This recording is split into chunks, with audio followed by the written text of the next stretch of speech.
Hello, কেমন আছো সবাই? আশা করি ভালো আছো।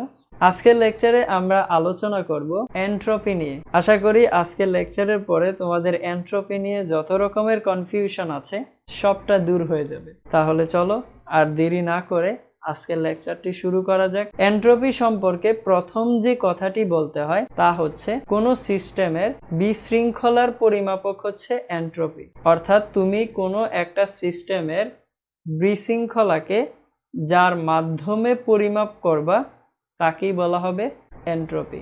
তো অনেকের মনে একটা প্রশ্ন হতেই পারে যে অ্যাকচুয়ালি বিশৃঙ্খলা বলতে কি বোঝায়। তাহলে চলো আমরা প্রথমে বোঝার চেষ্টা করি বিশৃঙ্খলাটা অ্যাকচুয়ালি কি। এটি আমরা বোঝার চেষ্টা করব একটি কনসেপ্টের মাধ্যমে। ধরো এটা হচ্ছে একটা বদ্ধ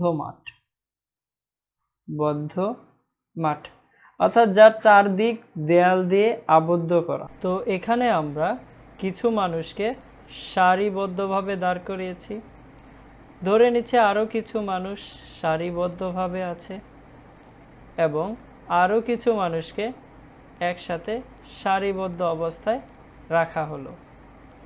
যখন আমরা এভাবে দাঁড় করাবো তোমরা দেখে কি বলবে? বলবে যে বাহ, কি সুশৃঙ্খল একটা অবস্থা, এখানে কোনো র্যান্ডমনেস আছে? নাই, সুন্দর করে সারিবদ্ধভাবে মানুষগুলো দাঁড়িয়ে আছে, তাই না? কিন্তু এমন যদি করা হয় যে তাদেরকে বলা হলো তারা যেন এই বদ্ধ মাঠটির মধ্যে থেকে দৌড়াদৌড়ি করে। যখন তারা এই বদ্ধ মাঠটির মধ্য থেকে দৌড়াদৌড়ি করবে তখন তাদের অবস্থাটা এমন হয়ে যাবে না? অর্থাৎ র্যান্ডমনেস হয়ে যাবে। অর্থাৎ যখন তাদের অবস্থাটা এমন র্যান্ডমনেস হবে তখন তুমি কি বলবে এটা সুশৃঙ্খল অবস্থা? অবশ্যই না। অর্থাৎ এখানে যে অবস্থাটা দাঁড়াবে তখন তোমরাই বলবে যে এটা একটা বিশৃঙ্খল অবস্থা। তাহলে এখানে আমরা লিখে রাখতে পারি এটা হচ্ছে বিশৃঙ্খল অবস্থা। কার তুলনায়? এই সুশৃঙ্খল অবস্থার তুলনায়। চলো আরো একটা এক্সাম্পল নিই। সাপোজ এটাকে আমরা একটা ক্লাসরুম ধরে নিচ্ছি। এটা কি একটা ক্লাসরুম? যদি এটা একটা ক্লাসরুম হয়, ধরো এই ক্লাসরুমের ক্যাপাসিটি হচ্ছে 30 জন স্টুডেন্টের, মানে 30 জন পর্যন্ত স্টুডেন্ট এখানে রাখা সম্ভব হবে। এখন তুমি যদি এমনটা করো যে এখানে আরো 10 জন স্টুডেন্ট বাহির থেকে নিয়ে এসে এখানে যুক্ত করো, তাহলে এই যে ক্লাসরুমের যে অবস্থাটা হবে তখন সেটা কি আর সুশৃঙ্খল অবস্থা থাকবে? অবশ্যই থাকবে না। তখন তুমি কি বলবে? বিশৃঙ্খল একটা অবস্থা। দ্যাট মিন্স তখন ক্লাসরুমের অবস্থাটা হবে বিশৃঙ্খল অবস্থা। আশা করি বিশৃঙ্খল অবস্থা সম্পর্কে বুঝতে পারতেছি। এরকম আরও এক্সাম্পল নেওয়া সম্ভব। ধরো তোমার একটা সাজানো গোছানো রুম আছে, তো তুমি এটাকে দেখে বলবে যে বাহ, আমার রুমটা কি সাজানো গোছানো, সুশৃঙ্খল একটা অবস্থা। কিন্তু কেউ এসে যদি এই পুরো রুমটাকে এলোমেলো করে দেয় তখন তুমি কি আর সেটাকে সুশৃঙ্খল বলবে? অবশ্যই না। তখন বলা হবে সেটা বিশৃঙ্খল একটা অবস্থা হয়ে গেছে। Am I right? অর্থাৎ এভাবে করে বিশৃঙ্খল অবস্থাটা তুমি বিভিন্নভাবে চিন্তা করতে পারো। তো এই বিশৃঙ্খল অবস্থাটাকে তুমি যার মাধ্যমে পরিমাপ করবা তাকেই বলা হয় এনট্রপি। এখন এই কথাটা আরেকটু ক্লিয়ার করা পসিবল। যদি এটাকে আমি আরেকটু ক্লিয়ারিফাই করতে চাই, ধরো আমি একটা সলিড বস্তু নিলাম, যে কোনো টাইপের একটা সলিড বস্তু, সলিড একটা বস্তু নিলাম। এখন এই সলিড বস্তুকে যদি আমি তাপ দেই তাহলে তা কিসে পরিণত হবে? তোমরা বলবা যে সলিড থেকে লিকুইডে পরিণত হবে। ক্লিয়ার? এখন এই লিকুইডকে যদি আরও তাপ দেওয়া হয় তাহলে কি হবে? তার স্টেটটা গ্যাসীয় স্টেটে পরিণত হবে, অর্থাৎ অবস্থাটা গ্যাসীয় অবস্থায় পরিণত হবে, তাই না? তাহলে এই অবস্থাটাকে ধরে নিচ্ছি গ্যাসীয় অবস্থা। এখন দেখো সলিডকে তাপ দিলে লিকুইডে পরিণত হচ্ছে এবং লিকুইডকে তাপ দিলে গ্যাসে পরিণত হচ্ছে। তো এইখানে কি বিশৃঙ্খল অবস্থাটা নেই? অবশ্যই আছে। আমরা যে বিশৃঙ্খল অবস্থার কথা বলতেছি তা অ্যাকচুয়ালি ওই পদার্থের মধ্যকার অণু বা পরমাণুর কথা বলতেছি। যেমন ধরো আমি যদি সলিডকে নর্মাল অবস্থায় রেখে দিই, তাহলে তার মধ্যে যে অণু বা পরমাণুগুলো আছে সেগুলো কি অবস্থায় থাকবে? একটা সুবিন্যস্ত অবস্থায় থাকবে। ক্লিয়ার? যখন আমি এই সলিডটাকে হিট দেব তখন সেটা লিকুইডে পরিণত হবে, এবং যখন লিকুইডে পরিণত হবে তখন এর যে মলিকুলগুলো আছে এগুলা কি হবে? অনেকটা র্যান্ডমনেস হয়ে যাবে, অর্থাৎ এলোমেলোভাবে ছুটাছুটি করবে। যখন আমি আরও হিট দেব তখন সেটা গ্যাসীয় স্টেটে চলে যাবে, এবং সেখানে আমরা বুঝতে পারতেছি এর অণুগুলো আরও দ্রুত ছোটাছুটি করবে, অর্থাৎ এখানে বিশৃঙ্খলার মান আরও বেশি বৃদ্ধি পাবে। দ্যাট মিন্স আমরা কোনো সিস্টেমের বিশৃঙ্খলার পরিমাপক বলতে বুঝাচ্ছি যে ওই সিস্টেমের অণু বা পরমাণুর বিশৃঙ্খল অবস্থাটাকে। কথাটা ক্লিয়ার? আমরা এই বিশৃঙ্খল অবস্থায় অণু বা পরমাণুর কথাটা উল্লেখ করে দিতে পারি, অথবা ব্র্যাকেট দিয়ে লিখতে পারি যে পরিসাংখ্যিক গতিবিদ্যা। পরিসাংখ্যিক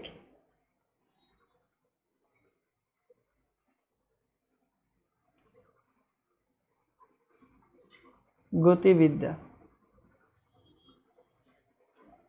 এখন তোমরা অনেকেই বলবা যে এই পরিসাংখ্যিক গতিবিদ্যা মানে কি? am I right? পরিসাংখ্যিক গতিবিদ্যা বলতে বোঝায় পদার্থবিজ্ঞানের এমন একটা শাখা যে শাখায় একটি সিস্টেমকে ব্যাখ্যা করা হয় তার মধ্যকার অণু বা পরমাণুর পরিসাংখ্যিক আচরণের মাধ্যমে। আমি আবারও বলছি, পরিসাংখ্যিক গতিবিদ্যা বলতে বোঝায় পদার্থবিজ্ঞানের এমন একটা শাখা যে শাখায় কোনো সিস্টেমের অণু বা পরমাণুর পরিসাংখ্যিক গতিকে। তাহলে এইখানে আমি যখন পরিসাংখ্যিক গতিবিদ্যা লিখব, দ্যাট মিন্স আমার যে এখানে বিশৃঙ্খলাটা লেখা হয়েছে সেটা কার বিশৃঙ্খলা নির্দেশ করবে? অণু বা পরমাণুর বিশৃঙ্খলা নির্দেশ করবে। এখন আসো, আমরা যখন সলিডকে তাপ দিচ্ছি তখন তার লিকুইডে পরিণত হচ্ছে।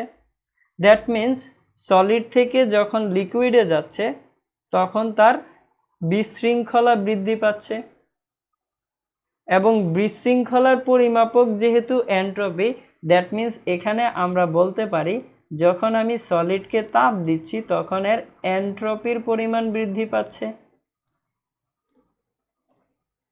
আবার আমি যখন লিকুইডকে আরও তাপ দিচ্ছি তখন সেটা গ্যাসীয় স্টেটে যাচ্ছে, এবং এখানে অণু বা পরমাণুর বিশৃঙ্খলাটা আরও বেশি।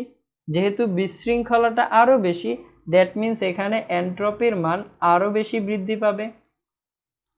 তাহলে এখানে আমরা বলতে পারি যে এন্ট্রপি মান আরও বাড়বে। এখন তোমাদের যদি প্রশ্ন করা হয় যে এন্ট্রপির মান কি কখনো শূন্য হতে পারে? অবশ্যই তা পারে, এবং সেই ধারণাটা যদিও থিওরিটিক্যাল, বাট তাপগতিবিদ্যার তৃতীয় সূত্রে সেই সম্পর্কে বলা হয়েছে। তাপগতিবিদ্যার তৃতীয় সূত্রে বলা হয়েছে পারফেক্ট ক্রিস্টাল সিস্টেমের এন্ট্রপির মান শূন্য হবে যদি ক্রিস্টাল সিস্টেমের তাপমাত্রার মান 0 কেলভিন হয়। অর্থাৎ যদি কোনো সিস্টেম পারফেক্টলি ক্রিস্টাল হয় তাহলে তার এন্ট্রপির মান শূন্য হবে তখনই যখন তার তাপমাত্রার মান 0 কেলভিন হবে। 0 কেলভিন হওয়ার অর্থটা কি? -273 ডিগ্রি সেন্টিগ্রেড তাপমাত্রা। ওয়াও! যদিও এটা থিওরিটিক্যাল, যেহেতু তাপগতিবিদ্যার তৃতীয় সূত্রে বলা হয়েছে তাই আমাদের জেনে রাখাটা দরকার। এন্ট্রপিকে আমরা আরও একভাবে ব্যাখ্যা করতে পারি, আর তা হচ্ছে শক্তি রূপান্তরের অক্ষমতা। এটাকে আমরা আরও একভাবে বলতে পারি যে শক্তি প্রবাহের অক্ষমতাকে এন্ট্রপি বলা হয়। এখন এই কথাটাকে যদি আরেকটু ভালোভাবে বুঝতে হয় তাহলে আমরা আমাদের সেই তাপীয় ইঞ্জিনের মাধ্যমে বোঝার চেষ্টা করব। আমরা জানি তাপীয় ইঞ্জিনের 3টা অংশ থাকে। প্রথম অংশকে আমরা সোর্স বলেছিলাম, যার টেম্পারেচার হচ্ছে T1, দ্বিতীয় অংশটা হচ্ছে হিট ইঞ্জিন এবং তৃতীয় অংশটা হচ্ছে সিঙ্ক, এবং যার টেম্পারেচার হচ্ছে T2। আমরা জানি যে সোর্সের টেম্পারেচার বেশি থাকবে কার তুলনায়? সিঙ্কের তুলনায়। যখন সোর্সের টেম্পারেচার বেশি থাকবে তখন সোর্স থেকে Q1 পরিমাণ হিট ইঞ্জিনে যাবে, এবং হিট ইঞ্জিন ওই Q1 পরিমাণ হিটের কিছু অংশ কাজে রূপান্তর করবে, অর্থাৎ এখানে কিছু পরিমাণ ওয়ার্ক প্রডিউস করবে, এবং ওই তাপের বাকি অংশ অর্থাৎ Q2 পরিমাণ অংশ সিঙ্কে বর্জন করবে। যদি সোর্সের টেম্পারেচার বেশি হয় তখনই এটা পসিবল হবে, আদারওয়াইজ কিন্তু সম্ভব নয়। তাহলে এখানে আমরা বলতে পারি ইঞ্জিন চলবে।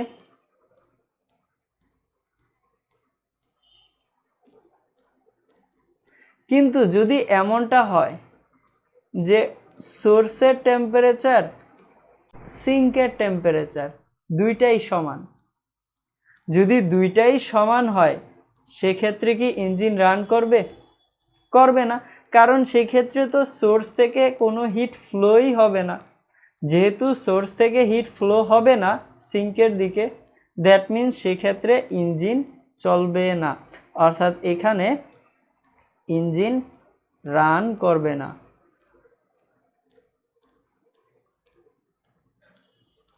এই যে অবস্থাটা, এই অবস্থাটাকে আমরা বলতেছি এন্ট্রপি, এবং এই অবস্থায় পৃথিবীর তাপীয় মৃত্যু ঘটবে।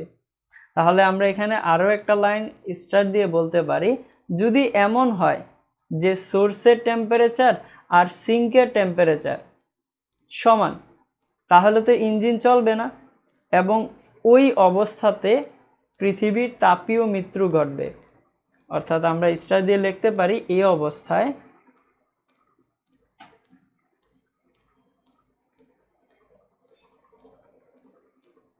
পৃথিবীর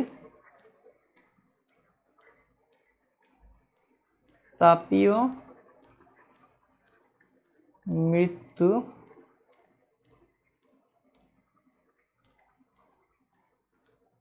আচ্ছা, পৃথিবীর তাপীয় মৃত্যু ঘটার অর্থটা কি? তখন কি শুধু ইঞ্জিনই চলবে না, নাকি মানুষেরও কোনো সমস্যা হতে পারে? অবশ্যই মানুষেরও অনেক বড় সমস্যা হতে পারে। সাপোজ আপনি অনেক কাজ করলেন, কাজ করার পরে আপনি ঘেমে গেলেন, অর্থাৎ আপনার শরীরের টেম্পারেচার অনেকটা বৃদ্ধি পেল। এখন আপনি কি করবেন? আপনার শরীরের টেম্পারেচার কমানোর জন্য আপনি রেস্ট নেবেন।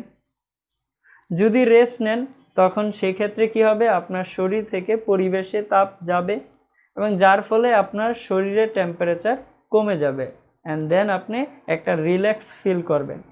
কিন্তু যদি এমনটা হয় যে আপনার শরীরের টেম্পারেচার যা এবং পরিবেশের টেম্পারেচার সেম, অর্থাৎ ধরে নিন কাজ করার পর আপনার শরীরের অবস্থা এমন জরাজীর্ণ হয়ে গেছে এবং আপনার শরীরের টেম্পারেচার বেড়ে দাঁড়িয়েছে 49 ডিগ্রি সেন্টিগ্রেডে। এই অবস্থায় যদি পরিবেশের টেম্পারেচারও 49 ডিগ্রি সেন্টিগ্রেড হয়, তাহলে আপনি কি নিজের থেকে হিট রিলিজ করে পরিবেশে ছাড়তে পারবেন? কখনোই যাবে না, কারণ আপনার শরীরের টেম্পারেচার এবং পরিবেশের টেম্পারেচার দুইটাই সমান, তাহলে হিট রিলিজ হবে না। দ্যাট মিন্স তখন আপনার যে অবস্থাটা হবে সে অবস্থাটা হচ্ছে আপনার হিট স্ট্রোক হবে।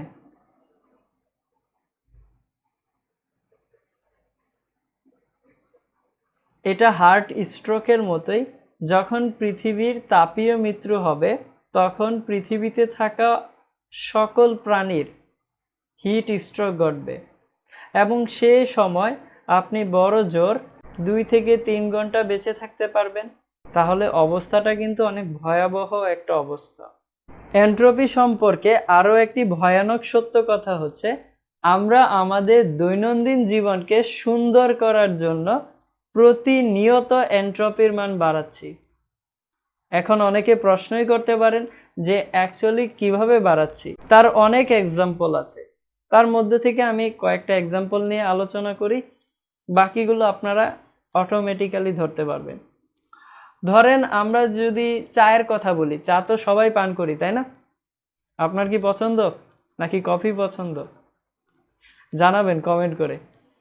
তো ধরেন চা যখন পান করি তখন চায়ের কাপকে ঠান্ডা করার জন্য আমরা কি দিই? চায়ের কাপে ফু দিই। ফু দিলে কি হয়? চায়ের কাপ থেকে হিট পরিবেশে ট্রান্সফার হয়, এবং যখন পরিবেশে ট্রান্সফার হয় তার মানে পরিবেশের যে টেম্পারেচার সেটা বেড়ে যাচ্ছে। তার কারণটা কি? চায়ের কাপ থেকে হিট পরিবেশে যাচ্ছে, দ্যাট মিন্স পরিবেশের হিট কিছুটা হলেও তো কি পাচ্ছে? বৃদ্ধি পাচ্ছে। যেহেতু কিছুটা হলেও বৃদ্ধি পায়, আর আমরা জানি হিট দেওয়ার ফলে এন্ট্রপির মান বেড়ে যায়, দ্যাট মিন্স এখানে কি হবে? এন্ট্রপির মান বেড়ে যাবে। চা আমরা আমাদের ভালোর জন্য পান করতেছি, কিন্তু তার সাথে আমরা পরিবেশের এন্ট্রপির মানও বাড়াচ্ছি। আরও একটা এক্সাম্পল ধরেন এসির কথা যদি বলা হয়, এসির ক্ষেত্রে কি হয়? এসি রুমটাকে ঠান্ডা রাখে। সে কিভাবে রুমকে ঠান্ডা রাখে? রুমের যে হিট আছে তা বাহিরে ট্রান্সফার করে রুমটাকে ঠান্ডা রাখে। এখন রুমের হিট যদি বাহিরে ট্রান্সফার করা হয়, অর্থাৎ পরিবেশে ট্রান্সফার করা হয়, তাহলে পরিবেশের হিট কি হবে? বৃদ্ধি পাবে, যার ফলে পরিবেশের এন্ট্রপির মানও বেড়ে যাবে। আমরা আমাদের ভালোর জন্য এসি ইউজ করি, কিন্তু তার সাথে পরিবেশের এন্ট্রপির মানও বাড়াচ্ছি। এন্ট্রপির মান বৃদ্ধির জন্য এমন আরও অনেক ঘটনা রয়েছে, তবে তার মধ্যে আরেকটি উল্লেখযোগ্য ঘটনা হচ্ছে স্বতঃস্ফূর্ত ঘটনা। এবং স্বতঃস্ফূর্ত ঘটনাতে এন্ট্রপির মান বৃদ্ধি পায়। আমরা প্রিভিয়াস লেকচারে আলোচনা করে আসছি যে স্বতঃস্ফূর্ত ঘটনা কোনগুলো, এবং সেটা ধীরে সংগঠিত হয় নাকি দ্রুত সংগঠিত হয়। আমরা এক্সাম্পল সহকারে সেসব জিনিস খুব ভালোভাবে বুঝে আসছি। এখন আমরা যদি সেই স্বতঃস্ফূর্ত ঘটনার কমন একটি এক্সাম্পল ব্যবহার করি, যে আমরা একটি বরফের টুকরাকে যদি চুপচাপ রেখে দেই, তাহলে বরফের টুকরা কিসে পরিণত হবে? লিকুইডে পরিণত হবে, দ্যাট মিন্স পানিতে রূপান্তর হবে, তাই না? এখন এই যে বরফের টুকরা পানিতে রূপান্তর হচ্ছে, এটা কি স্বতঃস্ফূর্ত ঘটনা এবং একমুখী প্রক্রিয়া।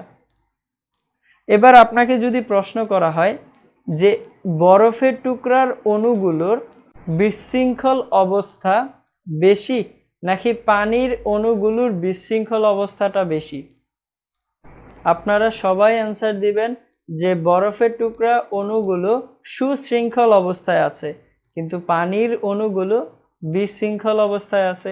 দ্যাট মিন্স এখানে র্যান্ডমনেসটা কার বেশি? পানির অণুগুলোর বেশি।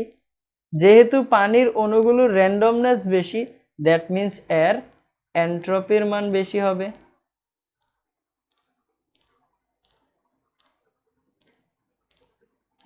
তাহলে এখান থেকে আমরা বলতে পারি স্বতঃস্ফূর্ত ঘটনার ক্ষেত্রে এন্ট্রপির মান বৃদ্ধি পায়।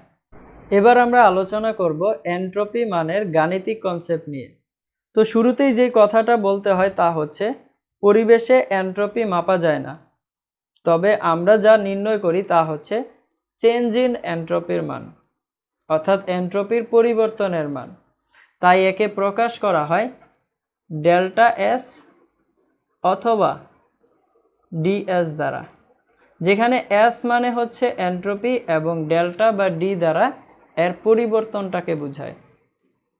এখন এই ডেল্টা এসকে যদি আমি একটু ভেঙে লিখি, তাহলে দাঁড়াবে S final minus S initial. এটাই তো তার পরিবর্তন, ফাইনাল থেকে ইনিশিয়াল বাদ দিতে হবে। এখান থেকে আমরা বুঝতে পারছি যে এন্ট্রপির মানের পরিবর্তন পথের উপর নির্ভর করে না, সেটা দুইটা অবস্থার উপর নির্ভর করে। এক হচ্ছে ফাইনাল অবস্থা এবং ইনিশিয়াল অবস্থা। এবার আমরা যদি এন্ট্রপির পিওর গাণিতিক রূপটা দেখতে চাই, তা হচ্ছে d s is equal to d q divided by t, যেখানে ডি কিউ মানে হচ্ছে গৃহীত অথবা বর্জিত তাপ এবং টি মানে হচ্ছে সিস্টেমের টেম্পারেচার। তাহলে এখান থেকে আমরা লিখতে পারি যে ডি কিউ মানে হচ্ছে গৃহীত বা বর্জিত তাপ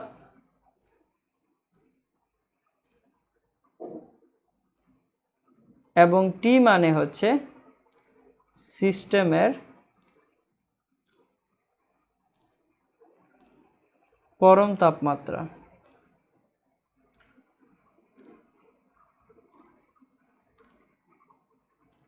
জেনারেল ইকুয়েশন থেকে আমরা যদি এন্ট্রপি পরিবর্তনের এককটা লিখতে চাই তাহলে কি দাঁড়াবে?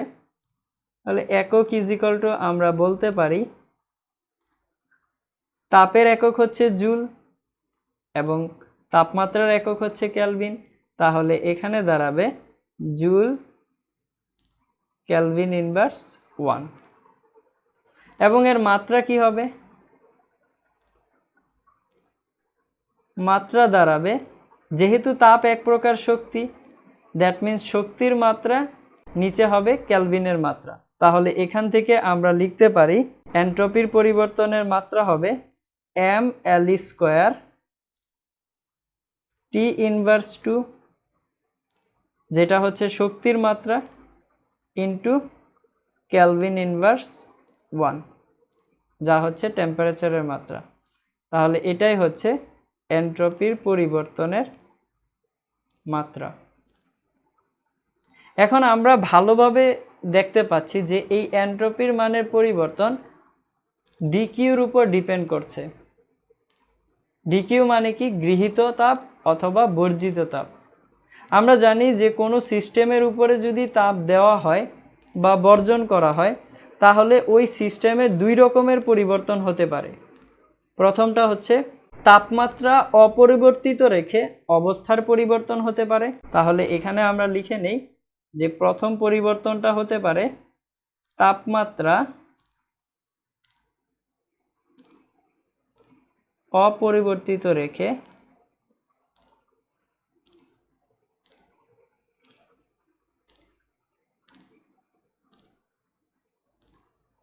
অবস্থার পরিবর্তন।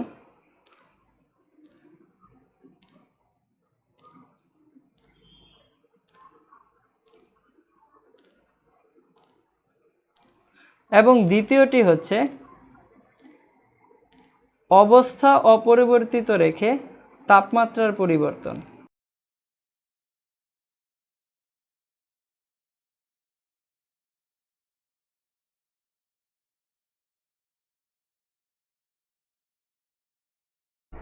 অর্থাৎ সিস্টেমের উপরে তাপ গৃহীত বা বর্জিত হলে এই দুই রকমের পরিবর্তন সংঘটিত হতে পারে।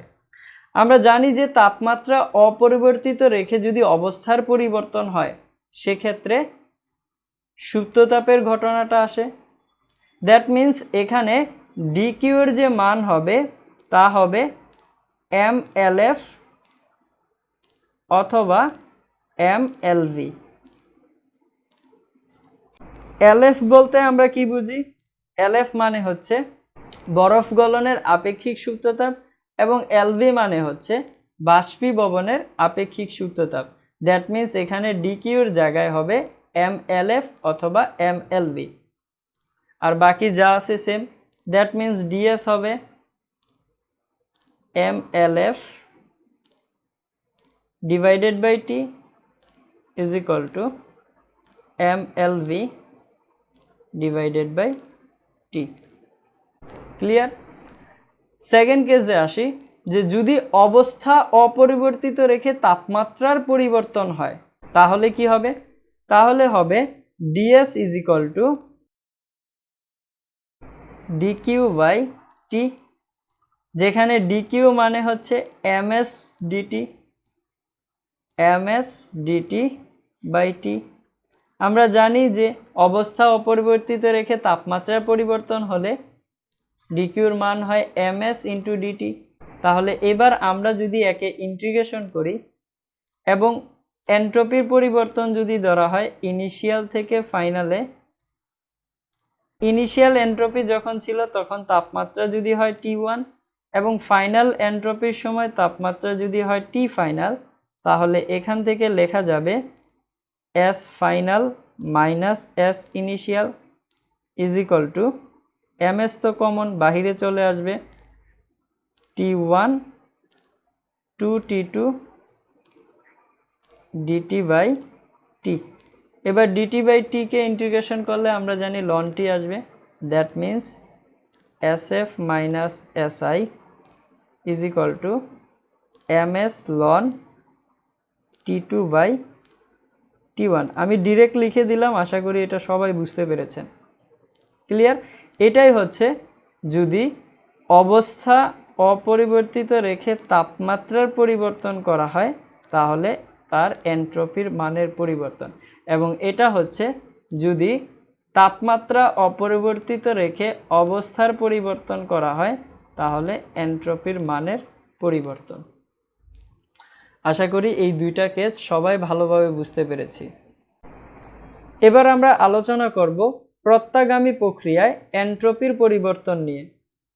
তো এর জন্য আমরা একটি সিস্টেম ধরে নিচ্ছি, যে সিস্টেমটি এ অবস্থা হতে বি অবস্থায় রূপান্তর হতে পারে এবং বি অবস্থা হতে সিস্টেমটি আবার এ অবস্থায় ব্যাক করতে পারে। এই জন্যই তো একে আমরা প্রত্যাগামী সিস্টেম ধরে নিচ্ছি। তাহলে এ অবস্থা থেকে যখন বি অবস্থায় রূপান্তরিত হবে তখন তার এনট্রপির পরিবর্তন ধরে নিচ্ছি ডেল্টা এস ওয়ান, এবং বি অবস্থা হতে যখন এ অবস্থায় আবার ব্যাক করবে তখন এর এনট্রপির পরিবর্তন ডেল্টা এস টু। এবার আমরা যদি ডেল্টা এস ওয়ান সমান সমান লিখতে চাই তাহলে বলতে পারি final entropy minus initial entropy. তাহলে এস ওয়ানের জন্য ফাইনাল এনট্রপি কোনটা হবে? S B, that means S B minus S A, এবং ডেল্টা এস টু সমান সমান লেখা যায় ফাইনাল মাইনাস ইনিশিয়াল। তাহলে ডেল্টা এস টু এর জন্য S A minus S B, that means S A minus S B. Clear? এবার আমরা যদি মোট এনট্রপির পরিবর্তন লিখতে চাই তাহলে ডেল্টা এস সমান সমান দাঁড়াবে delta S one plus delta S two. এবার এই দুইটাকে যদি যোগ করা হয় তাহলে ডেল্টা এস এর মান দাঁড়াবে 0, দ্যাট মিন ডেল্টা এস সমান সমান 0 হবে।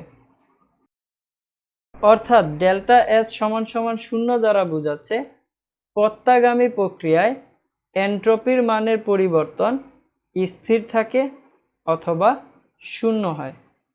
তাহলে এটাই লেখা আছে যে প্রত্যাগামী প্রক্রিয়ায় এনট্রপির মানের পরিবর্তন 0 হয় অথবা স্থির থাকে। আশা করি সবাই বুঝতে পেরেছ। এবার আমরা আলোচনা করব এনট্রপি এবং কার্নোচক্র নিয়ে।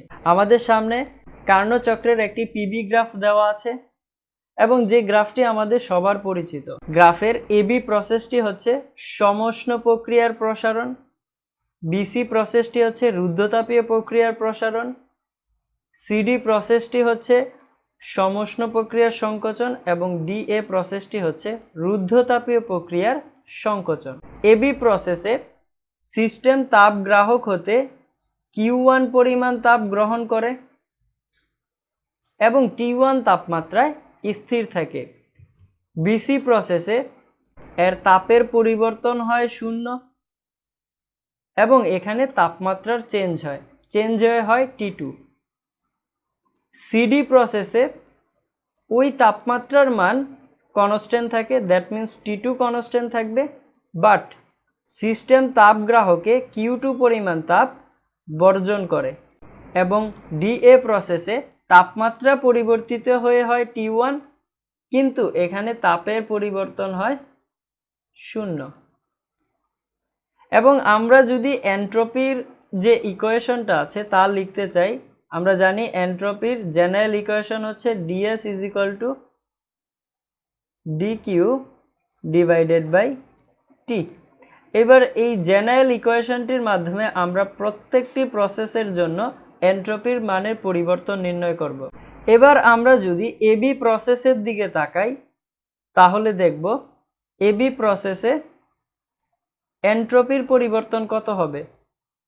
যেহেতু এবি প্রসেসে সিস্টেম তাপ গ্রহণ করে এবং তা Q1 পরিমাণ, দ্যাট মিন্স ডিকিউর মান হবে পজিটিভ, তাহলে DS1 এর মান দাঁড়াবে positive Q1 divided by T1। এবার আসি বিসি প্রসেসের জন্য। যেহেতু বিসি প্রসেসে তাপের পরিবর্তন 0, দ্যাট মিন্স ডিকিউর মান 0 হবে, এবং ডিকিউর মান যদি 0 হয় তাহলে DS2 এর মান হবে 0। তাহলে বলা যায় বিসি প্রসেসের জন্য এন্ট্রপির পরিবর্তন DS2 = 0 হবে। এখন যদি আমরা সিডি প্রসেসের দিকে তাকাই, তাহলে সিডি প্রসেসে সিস্টেম তাপ গ্রাহকে তাপ বর্জন করে থাকে এবং সেটা Q2 পরিমাণ তাপ বর্জন করে। যেহেতু সিডি প্রসেসের জন্য তাপ গ্রাহকে সিস্টেম তাপ বর্জন করে, দ্যাট মিন্স কিউ এর মান হবে নেগেটিভ এবং সেটা হবে নেগেটিভ Q2। তাহলে DS3 এর মান দাঁড়াবে -Q2 / T2। এবং লাস্ট আমরা যদি ডিএ প্রসেসের জন্য তাকাই, ডিএ প্রসেসটি হচ্ছে রুদ্ধতাপীয় প্রক্রিয়ার সংকোচন এবং এ প্রসেসে ডেল্টা কিউর মান 0, দ্যাট মিন্স DS4 এর মান হবে 0। এবার আমরা যদি মোট এন্ট্রপির পরিবর্তন নির্ণয় করি তাহলে কি দাঁড়াবে? তাহলে দাঁড়াবে DS = DS1 + DS2 + DS3 + DS4। তো এখানে DS4 তো অলরেডি 0 এবং DS2 অলরেডি 0। এবার আসি DS এর মানে। আমরা একটু আগেই দেখে আসছি যে প্রত্যাগামী প্রক্রিয়ায় এন্ট্রপির পরিবর্তনের মান 0 হয়।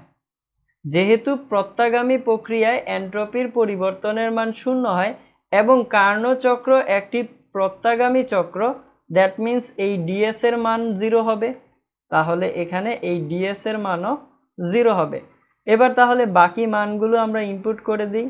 0 = DS1 এর মান হচ্ছে পজিটিভ Q1 / T1 এবং DS3 এর মান হচ্ছে -Q2 / T2। দ্যাট মিন্স এখান থেকে দাঁড়াবে Q1 / T1 = Q2 / T2।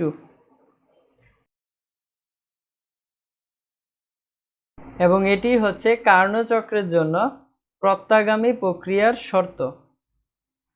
এখানে আমরা লিখে রাখতে পারি যে এটি হচ্ছে প্রত্যাগামী প্রক্রিয়ার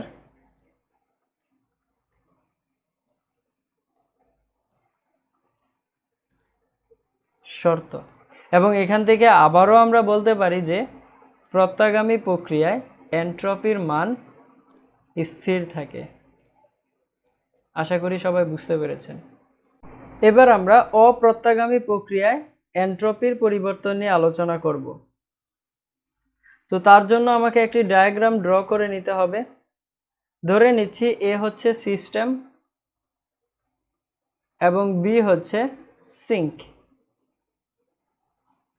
এ সিস্টেমের টেম্পারেচার হচ্ছে T1 এবং বি সিঙ্কের টেম্পারেচার হচ্ছে T2। আমরা ধরে নিচ্ছি T1 > T2। তাহলে এ সিস্টেম থেকে কিউ পরিমাণ তাপ বি সিঙ্কে যাবে।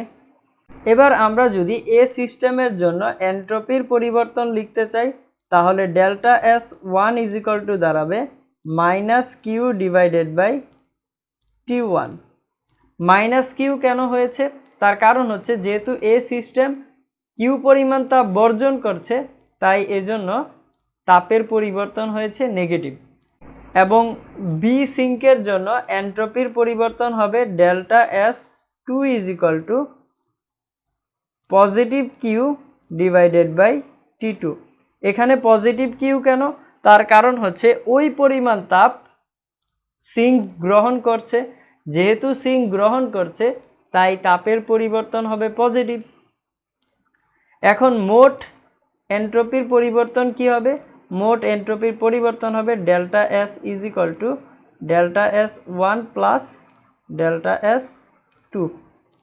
এবার আমরা যদি এখান থেকে ΔS1 এর মান বসাই তাহলে দাঁড়াবে minus Q divided by T1 এবং ডেল্টা S2 এর মান হচ্ছে plus Q divided by T2। আমরা এখান থেকে কিউ কমন নিতে পারি, কিউ কমন নিয়ে লিখতে পারি 1/T2 মাইনাস 1/T1 এবং এখানে যদি এটাকে লসাগু করা হয় তাহলে ডেল্টা S সমান সমান দাঁড়াবে Q into T1 minus T2 divided by T1 into T2।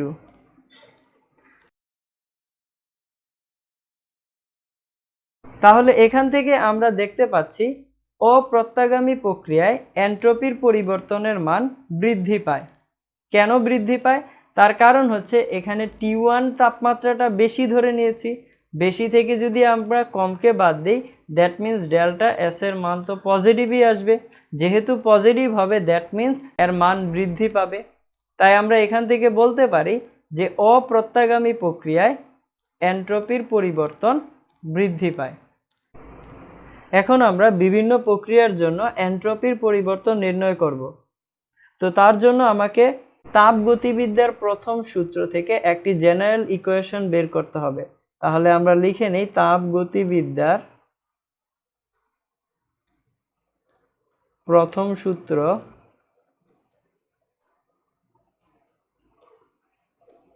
থেকে পাই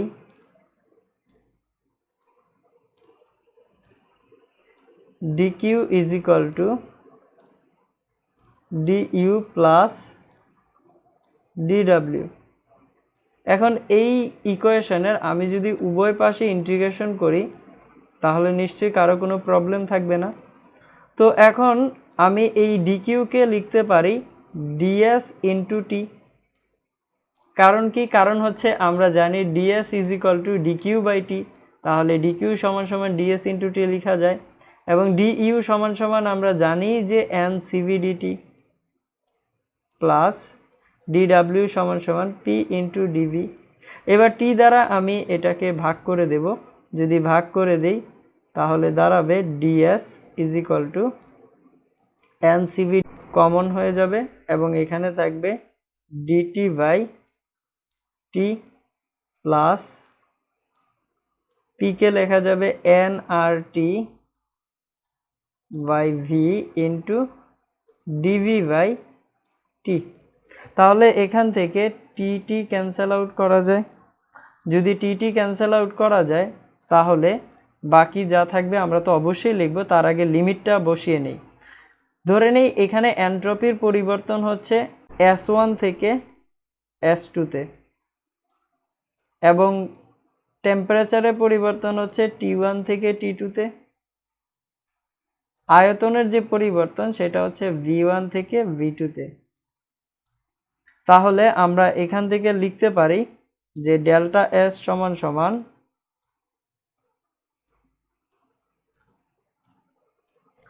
NCV into ln T2 by T1 plus NR ln V2 by V1। তাহলে এটাই হচ্ছে আমাদের এন্ট্রপির জেনারেল ইকুয়েশন, যেটা আমরা তাপগতিবিদ্যার প্রথম সূত্র থেকে ডিরাইভ করেছি। এখন এই ফর্মুলার দ্বারা আমরা বিভিন্ন প্রক্রিয়ার জন্য এন্ট্রপির মানের পরিবর্তন ক্যালকুলেট করব। বিভিন্ন প্রক্রিয়ার জন্য এন্ট্রপি মানের পরিবর্তন নির্ণয় করার জন্য আমরা একটু আগে যে এন্ট্রপি মানের পরিবর্তনের জেনারেল ইকুয়েশনটি নির্ণয় করেছি, চলেন তা আরেকবার এখানে লিখে নেই। Delta S is equal to NCV ln T2 by T1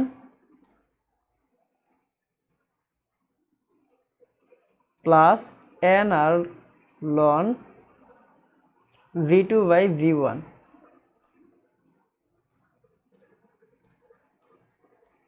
এটি হচ্ছে তাপগতিবিদ্যার প্রথম সূত্র থেকে প্রাপ্ত এন্ট্রপি মানের পরিবর্তনের ডিরাইভকৃত রেজাল্ট। তো এর সাহায্যে আমরা সমুষ্ণ প্রক্রিয়া, সম আয়তন প্রক্রিয়া, সমচাপীয় প্রক্রিয়া এবং রুদ্ধতাপীয় প্রক্রিয়ার জন্য এন্ট্রপি মানের পরিবর্তন ক্যালকুলেট করব। তো প্রথমে আসি সমুষ্ণ প্রক্রিয়াতে। সমুষ্ণ প্রক্রিয়াতে আমরা জানি টেম্পারেচারের মান কনস্ট্যান্ট থাকে। যেহেতু টেম্পারেচারের মান কনস্ট্যান্ট থাকে, দ্যাট মিন্স টেম্পারেচারের পরিবর্তনের মান 0 হয়। তাহলে এই টার্মটা অবশ্যই 0 হয়ে যাবে, যেহেতু এটা পরিবর্তন বোঝাবে। Am I right? That means delta S সমান সমান লেখা যায় NR ln V2/V1, এবং এটি হচ্ছে সমুষ্ণ প্রক্রিয়ায় এন্ট্রপির পরিবর্তনের মান। এবং এটাকে আমরা অন্যভাবেও লিখতে পারি যে NR ln P1/P2, কারণ আমরা জানি চাপ আয়তনের ব্যস্তানুপাতিক সমুষ্ণ প্রক্রিয়ায়। ওকে, নেক্সট আসি সম আয়তন প্রক্রিয়া। সম আয়তন প্রক্রিয়ায় আমরা জানি V সমান সমান কনস্ট্যান্ট থাকে। দ্যাট মিন্স ডেল্টা V অর্থাৎ আয়তনের পরিবর্তনের মান 0 হয়। যেহেতু আয়তনের পরিবর্তনের মান 0, দ্যাট মিন্স এন্ট্রপির পরিবর্তনের মান হবে ডেল্টা S সমান সমান NCV ln T2/T1। এবার আসি সমচাপ প্রক্রিয়ার জন্য। আমরা জানি সমচাপ প্রক্রিয়াতে প্রেসার কনস্ট্যান্ট থাকে। দ্যাট মিন্স চাপের পরিবর্তন 0 হয়। এবার এটা আমরা বের করব আমাদের সেই এন্ট্রপির জেনারেল ইকুয়েশন থেকে, যেটা আমরা লিখেছিলাম ds = ইন্টিগ্রেশন অফ dq/t। এখন আমরা জানি যে প্রেসার যদি কনস্ট্যান্ট থাকে তাহলে dq সমান সমান দাঁড়ায় n/cp/dt, আর আয়তন কনস্ট্যান্ট থাকলে দাঁড়ায় n/cv/dt ডিভাইডেড বাই t হবে। এবার এখান থেকে আমরা যদি n/cp-টাকে কমন নেই তাহলে এখানে দাঁড়াবে তাপমাত্রার যে ডিফারেন্সিয়েশনটা, এবং সেটা যদি T1 থেকে T2 হয় তাহলে আমরা ds সমান সমান বলতে পারি NCP ln T2/T1। আশা করি সবাই বুঝতে পেরেছ। এবং নেক্সট হচ্ছে রুদ্ধতাপীয় প্রক্রিয়া। আমরা জানি রুদ্ধতাপীয় প্রক্রিয়ায় ডেল্টা S এর মান 0 হয়। এবং এখান থেকে আমরা এন্ট্রপির ডেফিনেশনটাও দাঁড় করাতে পারি, যেটা বলা হয় যে রুদ্ধতাপীয় প্রক্রিয়ায় বস্তুর যে তাপীয় ধর্ম স্থির থাকে তাকে এন্ট্রপি বলা হয়। আশা করি এন্ট্রপি সম্পর্কে তোমাদের যে কনফিউশন ছিল তা দূর হয়েছে। আজকের লেকচার এই পর্যন্তই থাক। আবার দেখা হবে তোমাদের সাথে আগামী কোনো লেকচারে।